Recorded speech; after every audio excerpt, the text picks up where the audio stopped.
Well, good afternoon, ladies and gentlemen, and thanks very much for joining us for our third Live at the Dig. And as you can see, we're really getting ready for May Festival. We're really geared up.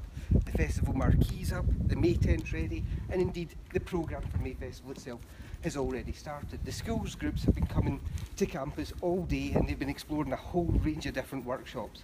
But for our purposes, for the archaeological dig, we've had 3 school groups coming along.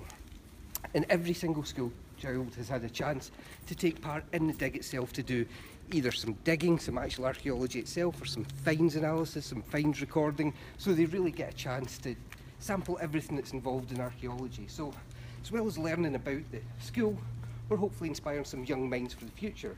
But as we're heading to the dig site, I thought we'd just tell you a little bit more about the school itself. So the school was founded in the early 16th century, and we know more about it at that point than we do at any other time in its history. The first master of the school was John Voss. He was the first grammarian, and he wrote down a whole set of regulations for the schoolboys. Their day was very regimented. It began round the corner at 7 in the morning and it finished at 7 at night here in the chapel, where they would hear evensong. The youngest boys, aged about 11, started at 7 in the morning. They were allowed away at 11 in the afternoon, 11 in the morning, but the rest of them had to stay throughout the whole day. The day was very regimented, and they learned Latin, they learned their grammar, they read books, Cicero, Caesar, Virgil, all books that would have been recognisable throughout Europe. And the school survived pretty much up until 1754, and it was wound up by Mr. Thomas Gordon, who was the last master of the school, and he closed it on the 24th of April 1754.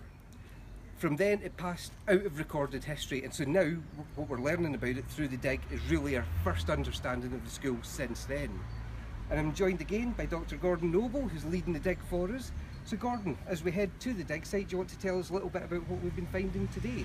Yep, well we've had the highs and lows of archaeology today really, so I'll come and show you some of our successes and failures, I guess, of the day. So been great progress, fantastic weather as you can see once again, and we'll just show you around a few of the key features we've been focusing on today.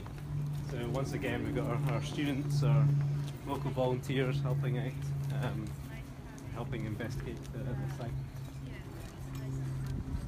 So the first thing to show you really is I guess our low of the day.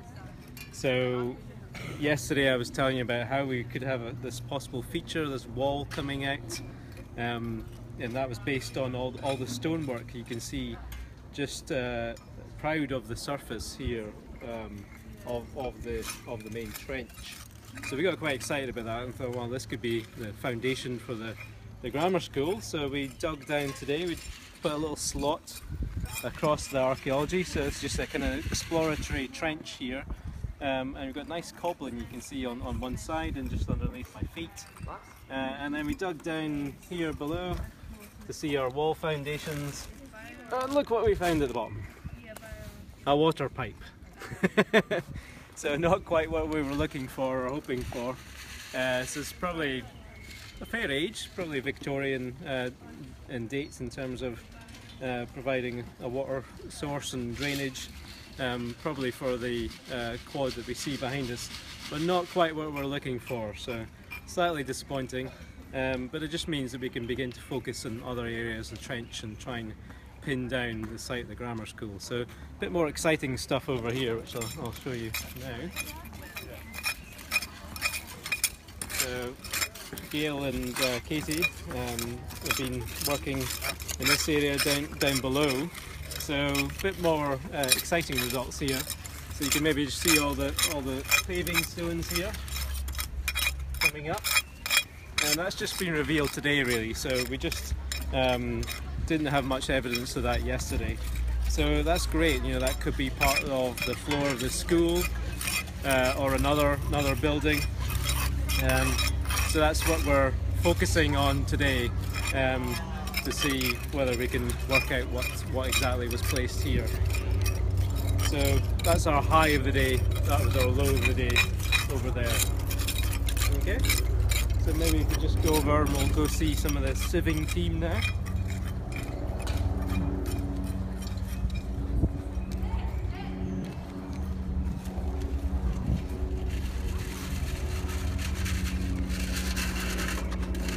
Daniel doing a bit of a sieving over here, and Peter as well.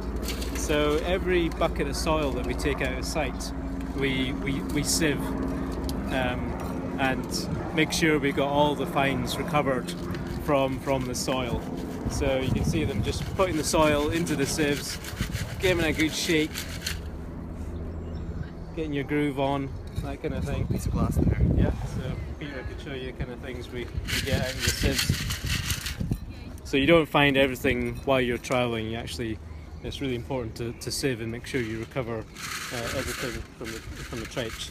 So bits of coal, bits of glass, all the kind of clues again that'll help us illuminate what life was like during the time of the grammar school and university life more generally. So really important to do. And then finally, let's just go and look at some of the star finds so far.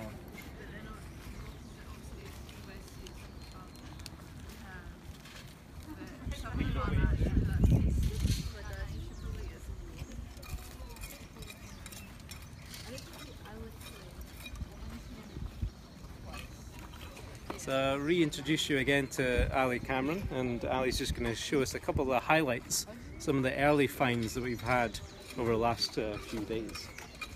So we've got quite a lot of pottery coming up from the site now. Quite a lot of it's quite recent, but we've got quite a bit of medieval pottery. So this is a medieval jug that was made in Aberdeen, or the area, around 1400, 1500. And this is the base with the lead glaze on the outside. And we've got quite a number of pieces, including handles from vessels like this, which were made of the local clay. But we've also got some imports. So these have come up today, the last couple of days. This is a piece of Westerwald German stoneware, which we get occasionally in Aberdeen from the 1500s, 1600s, and I think it's still made today in the grey with the blue glaze. But also really nice two pieces here from two different vessels with the same style. This is again stoneware Siegburg, comes from the north of Germany, an area that were making this sort of pottery from 1300, and so this would have been for the wealthy people of Aberdeen who would have imported this. We would be exporting, wool fells and fish, and merchants would be travelling around and they would see this lovely decorated pottery, very early, good quality pottery, and so they would import this. I have a picture here to show what it would have been like, and this is the like a drinking cup, which is just a shallow vessel. This is the rim of it here with the glaze on the outside. So we've had quite a lot of nice early pieces coming up now, which actually predate the grammar school, of course, and also the university. So yeah. Right, thank you very much, Ali. It's great to see these early finds coming up, really showing what we might find over the coming days. But that's all from the dig team for now. I'll pass back to Chris to round up. Well, thanks very much, Gordon. So hopefully you'll be able to join us again tomorrow for our 4th Live at the Dig.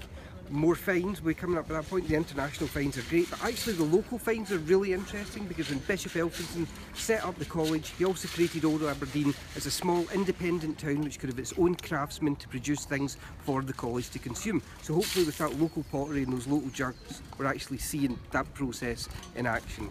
Thanks very much, and see you tomorrow.